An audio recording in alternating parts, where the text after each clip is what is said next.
So Dr. Jess Young and I have worked together over the last year or so with input from Bradley Wigington and Justin Spitz to put together this panel session. And as we've already kind of gone over, it's based on the U.S. Fish and Wildlife Service's Recovery Implementation Strategy for Gunnison Sage Grouse, and specifically Priority 1 Action Number 2. And this reads as the action is to improve habitat quality and quantity by collaborating with federal land managers, states, county weed control programs, and private landowners to target noxious weed prevention and removal in all populations. And then under each of those actions, there's a list of activities that are included in that action.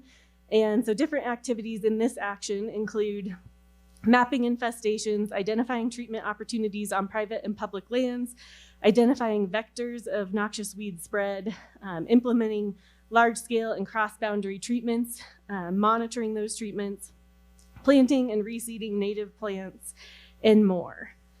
So 1 year ago, I worked with the planning team for the Sage Grouse Summit, and I worked on the pre-summit catalyst group for noxious weed management. And we discussed a lot of different topics related to noxious weed management. And there were several common themes that came up across different land management agencies and across different population ranges for the sage grouse. So one theme was to treat noxious weeds early before they become a more complex management issue. Another was that we usually have understaffed public land management agencies. So a lot of time we don't have full-time staff that are dedicated to treating noxious weeds. Sometimes we don't have enough budget to be able to address those concerns each year. And a lot of times we also are seeing more ex-urban land development. So there's an introduction of noxious weeds further into what could have otherwise been high quality habitat. So that's another issue that we're seeing a lot. And with that, pushing into private lands as well, sometimes we don't have the relationships to be able to work together to treat across boundaries. And when we're looking at public land management agencies, sometimes we don't have the same regulations across different agencies, so we're not always able to plan effective treatments across boundaries without a lot of logistics involved. So another issue is that we don't always know where treatments need to occur. Sometimes we don't have maps or data that can be shared across different agencies.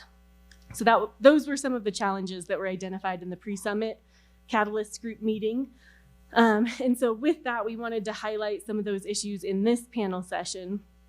And we chose to focus on mapping infestations so we can target and prioritize treatments more effectively. We also wanted to learn about successful collaborative conservation efforts and how to effectively work across boundaries to be able to impact more with the limited time and resources that we have. We also wanted to focus on having an integrated pest management approach, including sagebrush restoration. However, there are other panel sessions today and tomorrow that address sagebrush understory restoration, prescribed grazing, and other habitat improvement practices. So we chose not to entirely overlap those sessions.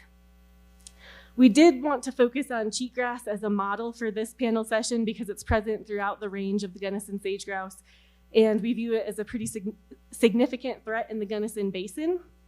We're concerned about how it could impact brood-rearing habitat and nesting habitat for sage grouse, and we're also concerned about increasing fire frequency intervals. So if it became a dominant grass species, it could have pretty significant impacts to 80% or 88% of the global population of Gunnison sage grouse here in Gunnison. And there's a lot of local energy and momentum right now going towards finding ways to do cross-jurisdictional large-scale treatments and sagebrush restoration work. So we're looking for this summit to be able to provide us information and identify actions that we can use in the next few years to address this concern. So we have a panel of 3 speakers. We have 2 scientists and 1 policymaker that have the background and the knowledge to be able to address tools and collaborative conservation actions that are critical to combating cheatgrass and invasive species. And these are related to those topics that we discussed about the pre-summit catalyst group. So with that, I'm going to introduce Dr. Jess Young from Western Colorado University, who will be facilitating the panel discussion.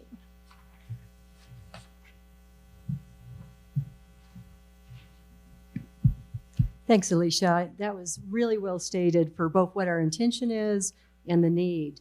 And I'm looking around the room, and one of the pleasures of having gray hair and having been at tables like the tables that are out here since 1995, at that time when we were thinking about, and I'm looking for Sue Navy, hands up for a second, Sue, identifying the over 40 issues that we were concerned about, invasives were on the list, but they weren't at the top. As I look personally at the issues that are before us for the next couple of decades, for the Gunnison sage grouse across all populations, and certainly for this one, where 88% of the birds are at, cheatgrass is the issue that I'm most worried about, and I'm most excited about the collaboration that's been building. But we definitely need outside expertise, and some of that is what we're going to hear about today, as well as from Commissioner Smith about that collaboration. Our session format is that each of our panelists will have 5 to 8 minutes to kind of tell you how they fit into the panel theme and give you an introduction to how they have approached the issue of invasives and the issue of collaboration and using certain types of technology within it. We will then, after that, have an internal sort of discussion. I'll ask a few questions of our panelists, cross-cutting questions for any of them to answer. And then we'll have time for the audience, both in the remote, please put your questions in the Q&A session, and in the audience to ask questions of the panelists as well. So the order of our panelists will be Dr. Megan Creutzburg from Oregon State University. She's going to talk about the Oregon SageCon partnership and using spatial data to inform management of invasive annual grasses. We'll hear from Dr. Stephen Boyte, USGS, from the Eros Center in South Dakota. He's going to talk about some really cool things coming out with remote sensed mapping of exotic annual grasses and sagebrush ecosystems. And then our Gunnison County Commissioner, Liz Smith, she is the vice chair of our Gunnison Sage Grouse Strategic Committee, a working group that crosses across 3 different counties and is heavily involved in our efforts right now to scale up to a landscape approach to working across fences, across boundaries on addressing and managing cheatgrass. So with that, I'm gonna turn it over to Dr. Creutzburg, who is online and about to share with us. Hi, thanks so much. Can you confirm that you can hear me?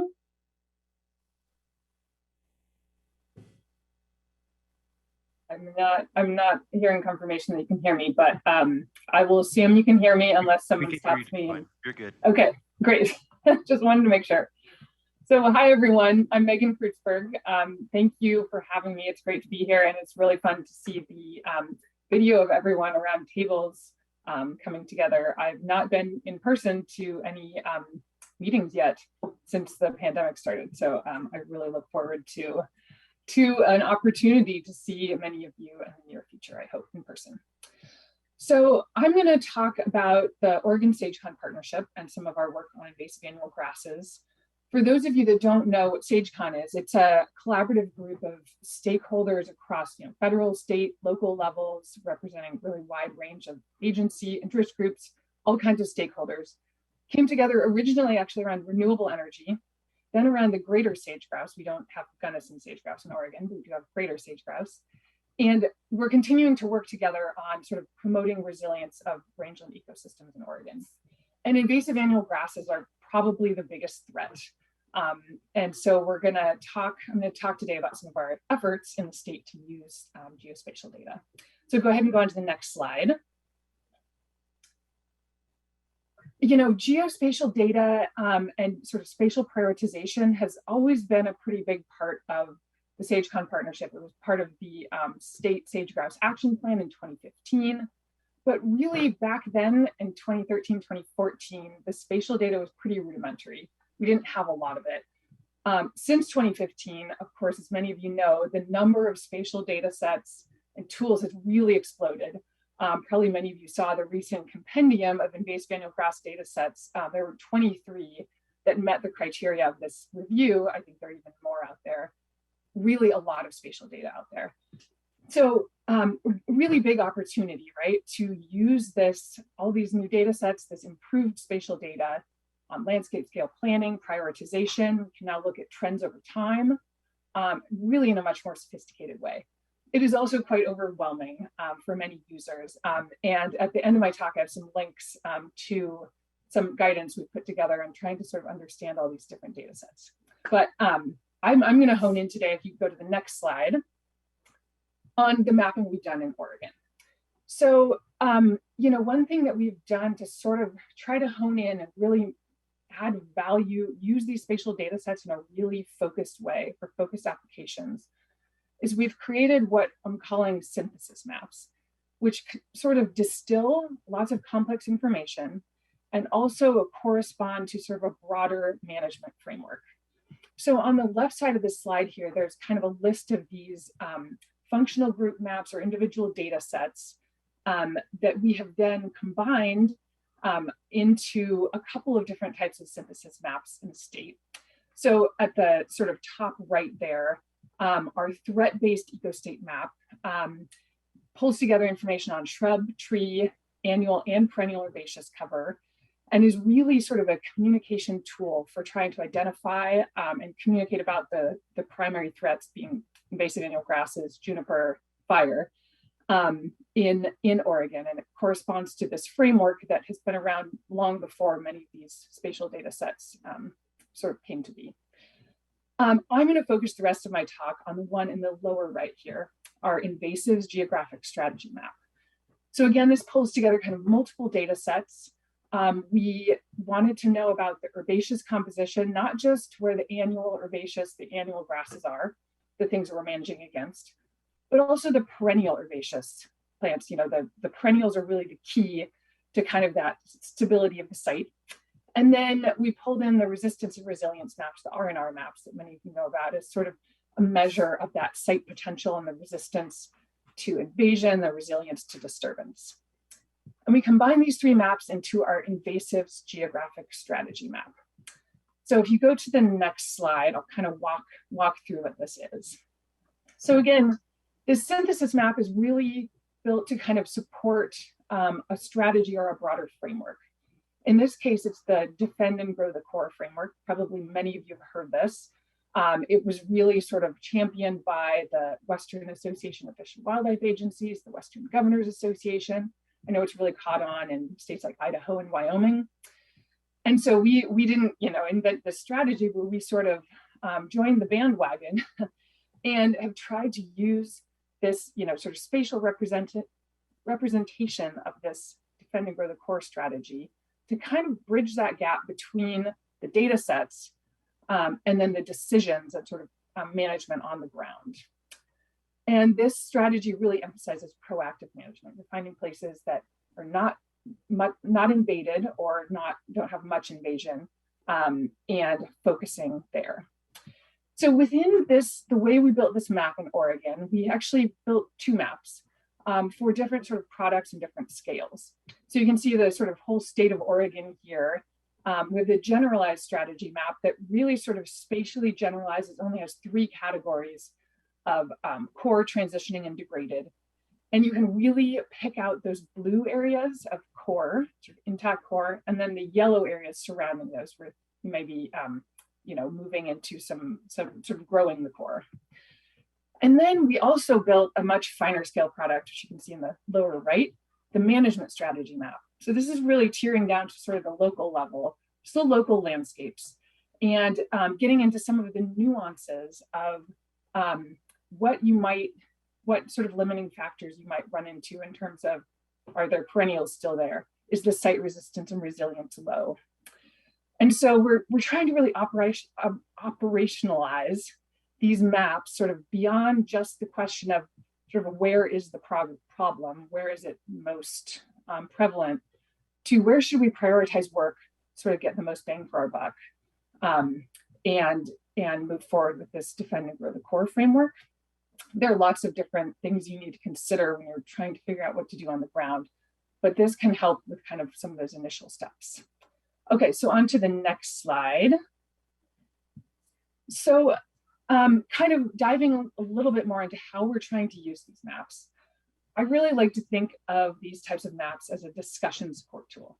We hear a lot about decision support tools, but I think the discussion is really key because it's really about a tool for bringing stakeholders together. And so in the table here on the left, there's sort of these steps of kind of planning from the very beginning to the very end.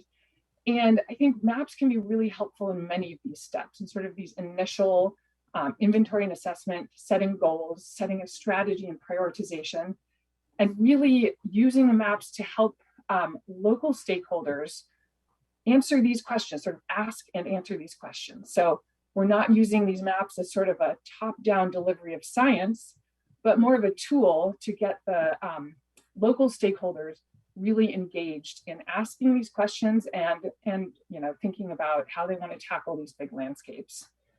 When you get kind of into setting objectives or implementing treatments, largely the maps, you aren't going to use the maps much in that stage. But then at the end, monitoring and adaptive management can kind of bring maps back in and zoom back out to that bigger scale. Okay, so next slide. So we recently got a really cool opportunity to use these maps in Oregon. The Oregon legislature passed a big wildfire reduction bill. And the High Desert Partnership, which is located in Harney County, was able to get a $5 million grant for fine fuels reduction across Harney County and part of Malheur County in southeastern Oregon. And so it's a really awesome opportunity to try this at a big scale.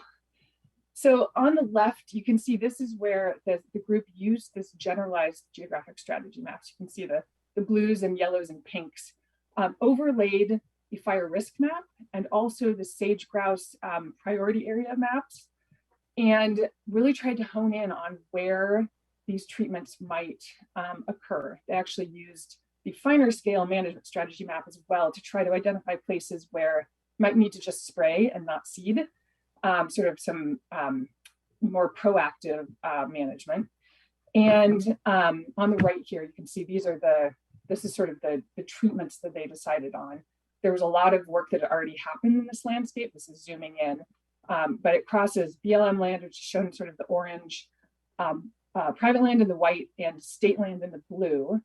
And the new treatments, which are the different colors, the pinks and reds, really tie into a network of previous treatments in the kind of thinner black outlines for a really sort of landscape scale approach to fire risk reduction and tackling invasive annual grasses in this landscape. So I just have one more slide, and that is just some resources that hopefully if these slides are posted online, you guys can look them up later if you're interested. And I'm of course happy to answer questions at the end of the panel. And thank you all for your attention.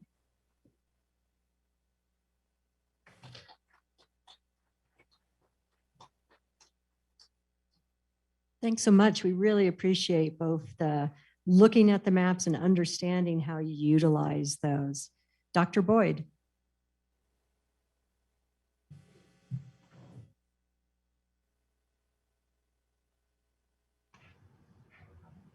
Thank you, Dr. Young. I must make one clarification. I am not a PhD, so my official title is Stephen or Steve Boyte, Mr., I guess. Anyway, thank you for the introduction, Dr. Young. And as I said, my name is Stephen Boyte. My slide just disappeared from my screen. I've now got the room presentation. There we go.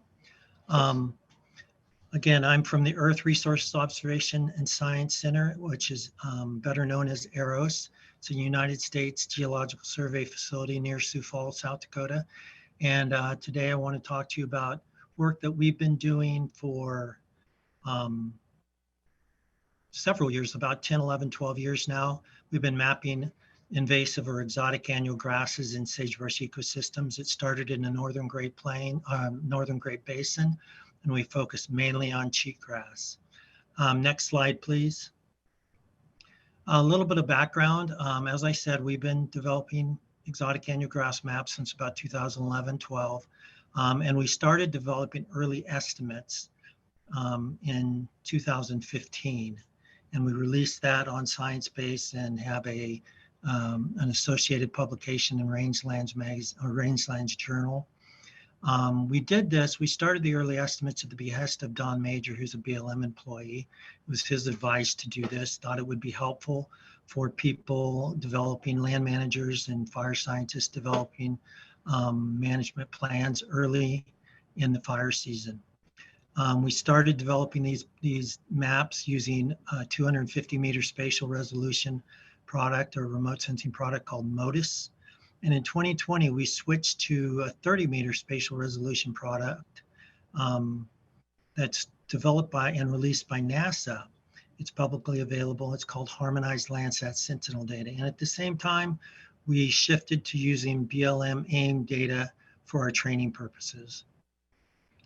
In 2021, so last year, our study area expanded quite a bit to almost 3 times what it had been before at its largest. And it now covers the majority of the sagebrush biome. And again, continuing that tradition that we've been doing for about 7 or 8 years now, we plan to release our 2020 early estimates of exotic annual grass maps in mid-May, and about mid-July. And there's a good possibility that we will be also releasing these maps on a biweekly basis between mid-May and mid-July to give a better idea of how the exotic annual grasses transition through the growing season. If you want to access this data, it's accessible on the ScienceBase repository. If you type in or Google ScienceBase and then you just type in Rangeland Exotic Plant Monitoring System or even just Rangeland Exotic Plant, you should take you to the landing page where all of our exotic annual grass mapping data and the associated metadata are available. Or you can visit the MRLC website and access the May 2021 and July 2021 data. Next slide, please. This is an example of one of our early estimates of exotic annual grass. This is May 2021. The map represents the estimated exotic annual grass invasion over the cover of the study area as of April 28, 2021. We publicly released this data set on May 12. So right around 2 weeks later, we were able to release this publicly, getting it through the modeling and mapping process and through our internal review process. This spatially explicit model was strong with low train and test mean absolute errors, and the overall mean exotic annual grass abundance for the entire study area was almost 8%, and that includes areas with no invasion to areas where 70% abundance is estimated. One thing to note is that over the map portion of the study area, 26% of the pixels exceeded a 10% abundance threshold. And that threshold is important because at least 2 studies have shown that when you get greater than 10% exotic annual grass cover, that leads to an increase in fire occurrences. Could you advance the slide, please? The area inside the red polygon is a general representation of where Gunnison sage-grouse populations exist within our broader study area and will be the focus of the next slide. Next slide, please. So when we zoom in to the Gunnison sage-grouse habitat, much of the area is not mapped. And this is because it is either not classified as a sagebrush ecosystem or it is at elevations above 2,250 meters. Now, unfortunately, we lack model training data above the elevation threshold of 2,250 meters. So our confidence in the mapping accuracy is insufficient, so we mask those areas. The descriptive statistics listed on the slide show that lower exotic annual grass cover in the Gunnison sage-grouse area than the study area in general, both on average and at the highest levels of invasion. Also, the area that exceeds the 10% threshold is substantially lower at about 15% as opposed to 26% in the study area as a whole. Next slide, please.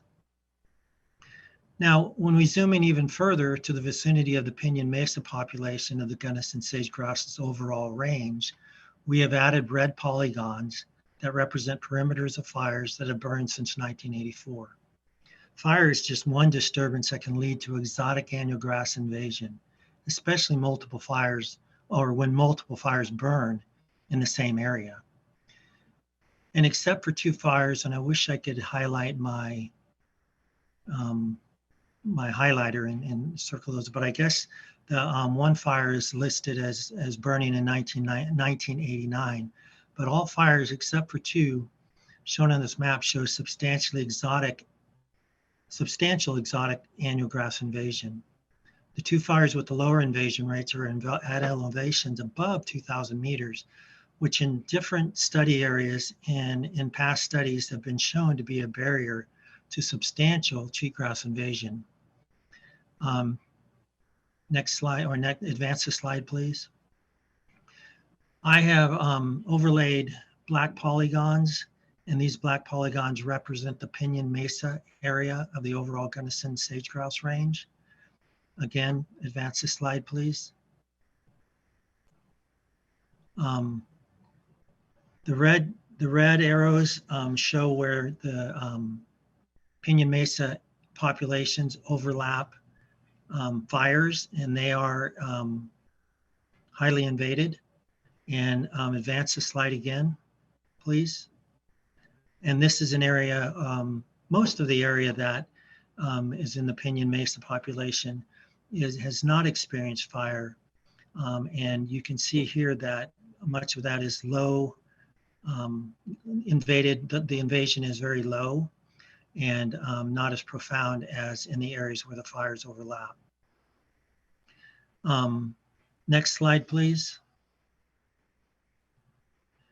On the left, now this is a slide that represents, this is a paper that we published in 2016 in Rangeland Ecology and Management, and it had to do with cheatgrass percent cover change, where we compared recent estimates to climate change driven predictions. And this is located in the Northern Great Basin up around Oregon, Idaho, Nevada, in that general area. On the left, and we used, I should say, we used representative concentration pathway 4.5, which is a middle of the road pathway. If we would have used a higher or a different pathway, we would have essentially got different, most likely got different results. But on the left, we classified the relative susceptibility of an area to increasing cheatgrass percent cover. Now, areas classified as highly susceptible had moderate to high levels of recent cheatgrass cover and moderate to high levels of variability of cheatgrass cover year to year. The map on the right shows the difference between relatively recent cheatgrass cover estimates and future climate-driven cheatgrass estimates for the year 2050. The map agreement was strong. The dark areas on the left coincide with the lighter areas on the right for the most part. So that map agreement was strong between the highly susceptible increasing areas and areas of modeled, predicted increasing cheatgrass cover. At higher elevations in this study area, at that time, and that is defined as above 1,750 meters or about 5,740 feet, where warming can lead to increased invasion of cheatgrass, the range of estimated cover increased by 29% between the recent past and 2050. So I guess the message there is when higher elevations warm, they can become more susceptible to cheatgrass or exotic annual grass invasion. Next slide, please. So to quickly summarize, this data, our exotic annual grass early estimates will be available in we're hoping in mid-July or mid-May and mid-July, and they should be released on ScienceBase with the associated metadata. The Gunnison sage-grouse overall range has about 15% of its area at a greater than 10% cover threshold, at least in the 2021 May map. The Pinyon Mesa overall range shows more prolific estimated exotic annual grass invasion where the disturbances or the fire disturbances occurred, and areas with the least amount of or the least moderate exotic annual grass cover and high year-to-year variability in cover are more likely to experience increasing abundance of exotic annual grass in a future climate scenario. Now that's all I have for you. There's one other slide you can flip to. That's just our confidence layer that I zoomed into in the Gunnison area. Higher numbers indicate higher confidence. And just a quick shout out to our modelers. The confidence layer equals about a 95% of the pixels have a confidence layer of 8, 9, or 10, which is the highest confidence level. And that's all I have for you. Thank you very much for your time and your attention.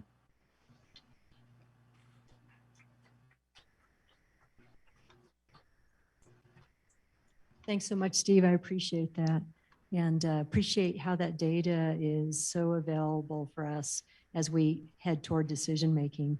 And speaking about bringing communities together for action and decision making, it's my pleasure to introduce Commissioner Liz Smith.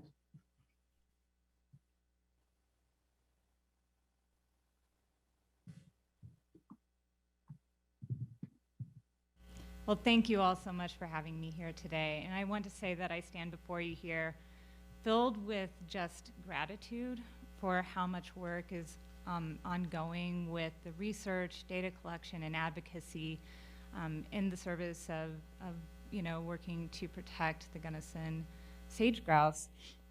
And I also stand before you with humility, because as the newest commissioner for the Gunnison Board of County Commissioners, and also having served on the Gunnison Basin Sage Grouse Strategic Committee for less than a year, this is all very new to me.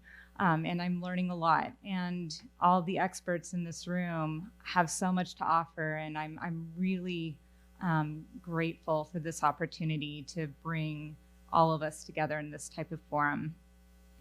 So my entryway into this topic really comes from the role that Gunnison County plays as a convener of people and of resources.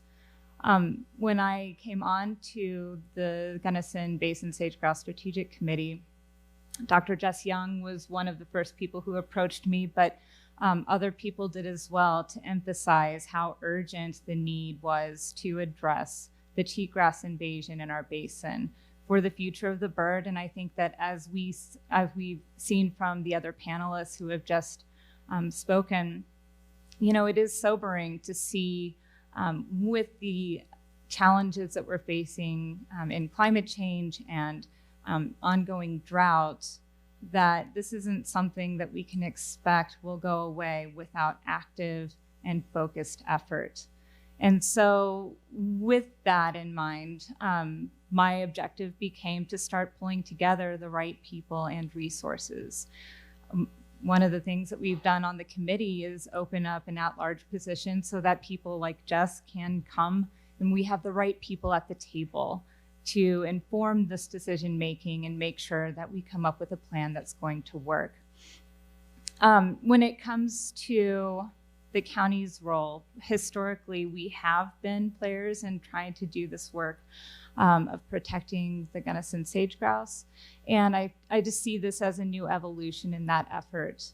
So when it comes to cheatgrass, I kind of come at it from a global perspective that comes down to the bird. The bird has been the reason that we've been able to make some headway in securing financial resources and political support.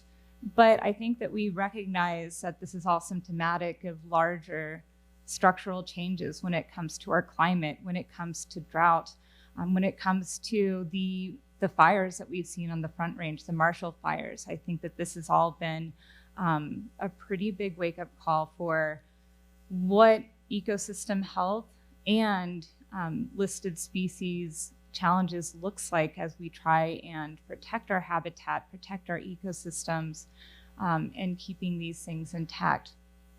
So my, as part of the county, my role has, I think, been in trying to pull together the financial power, the political power, and the institutional structure that we have to get this work off of the ground. So that means going to our federal partners. Senator Bennett's office has been very receptive and is working on gaining, in addition to the infrastructure money that people like Whit Blair have discussed already in this conference, bringing in new resources through the USDA and otherwise. Whether it is my colleagues going to the NACO conference, which is the National Organization for Counties in Washington, D.C., and expressing the challenges that we're facing, trying to get the right types of herbicide like Rejuvera to be able to use on BLM lands, which is kind of a challenge right now, but one that we are making some significant headway and progress in resolving. In addition, let me see. Yeah, and then also working at the state level. So reaching out to our federal partners has brought some resources back to us, and we have those things in progress. And then I've recently been appointed to the state's Noxious Weed Advisory Committee so that we can advocate for our basin's efforts outward to the state and pull in resources and influence policy in that direction as well. So when it comes to our community, I feel like I don't know how to really capture this in the most effective way, but I want to say that there's something really special about the Gunnison Basin and the way that people have been so committed to this project and willing to share their time, expertise, and resources to pull all of this project work together. Early on, when we started talking about at the Gunnison Basin Strategic Committee, Gunnison Basin Sage-Grouse Strategic Committee, when we started talking about in earnest going after a basin-wide, wide-scale cheatgrass mitigation effort, I think that we fairly quickly realized all of the structural challenges that we were facing. And Aleshia brought some of these up at the beginning of this panel as well. And the county has some resources, and we're able to leverage those with our partners and stakeholders. Our other partners and stakeholders to date have brought over $50,000 to the table for this year that the county is going to work on matching so that we can pull together a cheatgrass coordinator and habitat restoration position to really lead on these efforts so that we can really realistically overcome those challenges that we know are ahead of us when it comes to working across agency boundaries, jurisdictional boundaries, reaching out to our private landowners and making sure that we can coordinate all of these efforts when it comes to mapping, monitoring, and pursuing and prioritizing cheatgrass mitigation. So this is the direction that we're heading, and I'm just so grateful for this community for coming together and making it happen. And we have lots of other resources in the way of knowledge from community partners, such as our friends up in Sublette County, Wyoming, who have been really successful in the very efforts that we're trying to take on, and have provided a map or at least something where we don't have to reinvent the wheel. And so I just wanted to express to you my gratitude for everybody in this room, and also share with you, I think, the really important progress that as a community we're making, and how essential it is at this moment where we've been lucky enough to not have a state of invasion that is irreversible.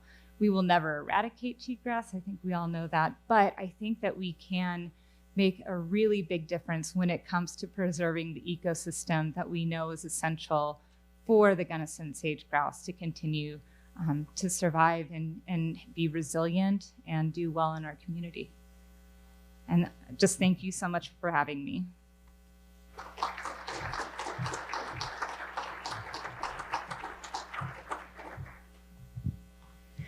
Thanks so much. We really appreciate that. And so I just have a few questions for kind of across the panel or to particular panelists, and we'll open it up to everybody. One question for each of you from the seats that you occupy in this battle and need for collaboration. what is the single biggest barrier that you see to broad scale cross jurisdictional collaboration and treatments?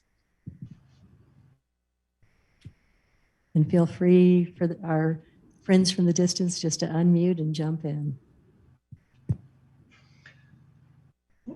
I guess I can try to respond to that question. I would say getting people out of their ivory towers or their silos is one barrier to a lot of cross collaborations. Of course, COVID was a big barrier for the last couple of years, and hopefully that will subside soon. I know you guys are you're present in the room there, but some of us are not. We collaborate scientifically, and we meet up with the managers occasionally, but for us, more contact with managers would be beneficial for us.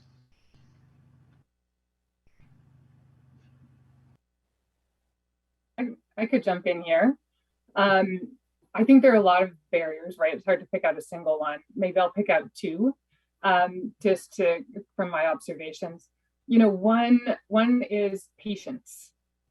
Collaboration is hard and time consuming, and it takes a long time to see impacts on the ground, right? And so we always need to be sort of striving moving forward, but making sure that people sort of have realistic expectations and some patience for the time it does take to make progress is pretty important. And then I liked what the commissioner said about hiring someone to coordinate the work. As a coordinator, I know how time consuming that is and how often it gets there's an assumption that, someone will step up, or we can have this be a rotating role, or, we'll sort of figure it out. And really having someone dedicated to making sure that communication, those relationships are being built and maintained, and you're thinking across big boundaries, I think is really key. So that's very cool that Gunnison County is moving that direction.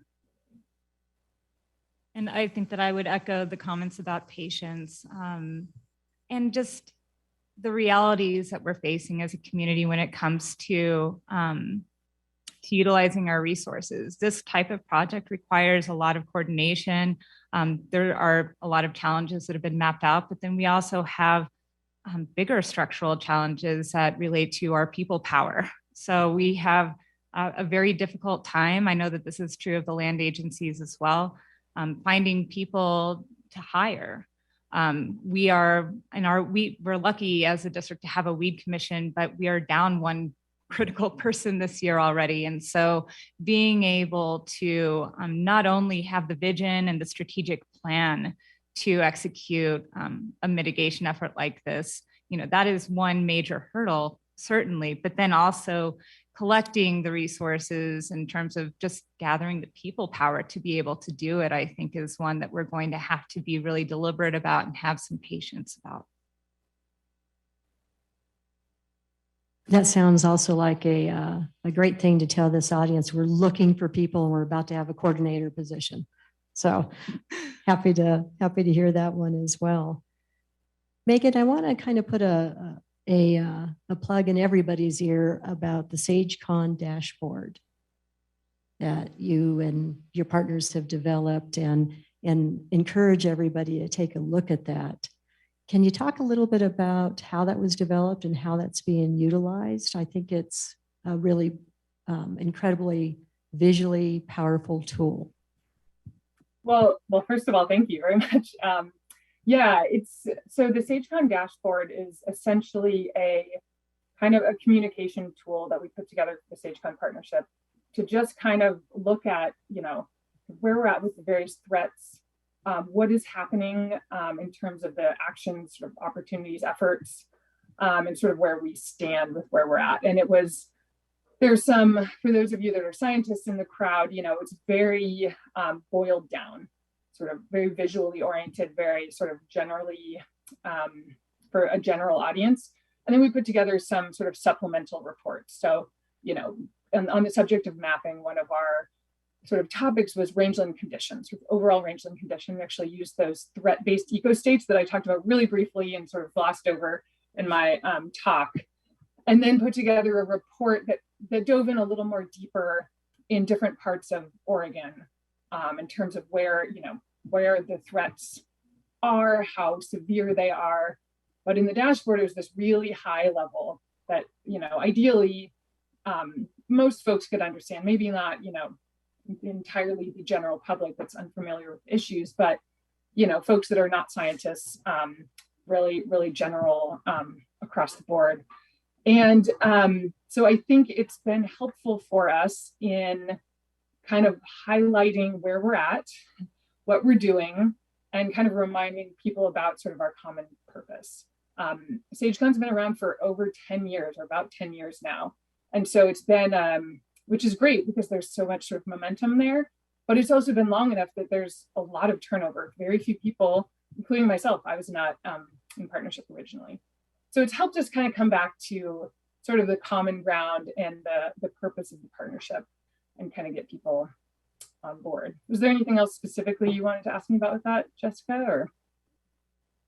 No, that was great. And again, I encourage everybody to look at that as a communication tool and a planning tool as well across there. So my last question before we turn it over to the audience really has to do with something we commonly hear. It's kind of a why bother? The cheatgrass is going to win. Why do we stand up and gather the data and go for this type of mitigation? And I just wonder what each of your answers might be to why do we do this? Yes, I'd like to jump in just with a kind of go back to the last question about challenges. And I think that one of the biggest challenges that we've had here is with the storytelling aspect, why this is so important. If anybody, I'm sure there are people in this room who are familiar with Rob Nixon's Slow Violence and the Environmentalism of the Poor, but I feel like what we face a lot of the times when it comes to listed species, or when it comes to the kind of habitat challenges that we're facing here when it comes with invasive weeds, we are talking about, for the most part, slow catastrophes that are really difficult to rally around and have the political will and just putting together the resources and identifying how important it is until we're at that critical tipping point. And I think that that's one of the challenges that we face here because we are early enough ahead of the game to be able to do something. But why bother is a really interesting question and more of an existential one. And I think that, there might be people who say it is futile, but I don't believe that's true, first and foremost. And then second of all, regardless, I feel like we have to try. It's a moral obligation. As people, we try to figure out how to live in balance with our landscapes and in these sensitive areas. We have a moral obligation, an ethical obligation to do what we can to make our landscape work for every species, not just ourselves.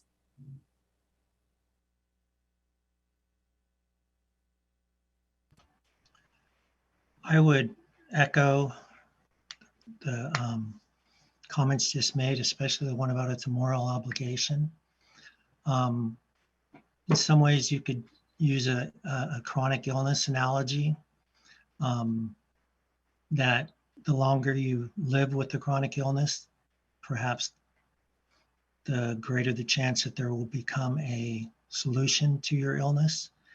And as long as we keep fighting, then there's always the opportunity that there will be a solution to the problem that we can apply to the landscape before cheatgrass or some other exotic annual grass makes it impossible to recover the native system or a semblance of the native system. I think all those comments were great. I think it is a good question. It's important to pose that question. And, I think we do still have places where we can make a difference. If you noticed in the geographic strategy maps I showed, the core areas are sort of bright blue, and the degraded areas are kind of this muted pink. And we, seems like colors shouldn't really matter, but we were thinking about, where do you draw the eye? Where do we sort of get people's attention focused? And it's in the areas that are not really invaded yet. And, you know, has been acknowledged, these species are not things we're going to eradicate. But there are places where we still can work. We can kind of be smart about where we work and make sure that the problem doesn't increase there. It sounds like in the Gunnison Basin, there's much less of a sort of established problem than in much of Southeastern Oregon, which is great. But we also have more tools now. It's still hard. We have high failure rates of some types of treatments, but more and more science and tools are being developed to help. And then I think, you know, we have a recognition that collaboration is really the way to go. Everyone's kind of on board with working across boundaries, at least in theory. And of course, putting that into practice is much harder, but I think there's really committed people, and, you know, we can make a difference, and we aren't going to be able to restore or recover everywhere. But when we focus, I think we can definitely make a big difference. Thanks very much for that. We're now going to turn to questions from the physical audience and then also questions from the distance. So as before, if you're interested, just raise your hand and someone will come to you with a mic. We have one question at the distance. In the Gunnison Basin, approximately how many acres are infested with 10% or more cheatgrass cover? I could not say because I did not do that analysis. We focus really on the broad sagebrush biome, and but if you send an email to sboyte@usgs.gov, I can send you that information. I could do that analysis and send you that information.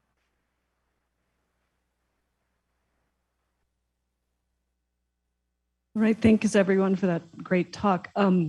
Jess, I wanted to maybe answer your question about why bother. And I'm one that always asks that question when I see some of these maps and I see the threats that we're facing. I'm like, cheatgrass, we don't have much here, or it's very, very localized in my mind. I could be very wrong.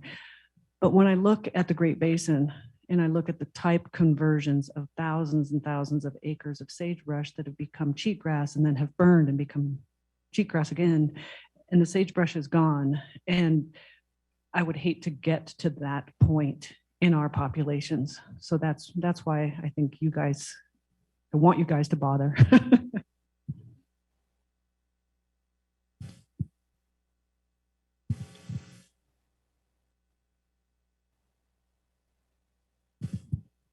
Hi, this question is for Mr. Boyte, and maybe I just misunderstood, but did you say that as far as when you were mapping that you had difficulties with the information if it was higher than 2,250 meters, and how would that affect the Gunnison Basin as far as being able to do that detailed mapping here?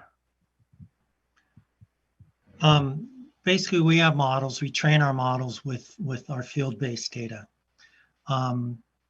If elevation is one example, it's a covariate that we use. It's a driving variable that we use in our model, along with a lot of other driving variables.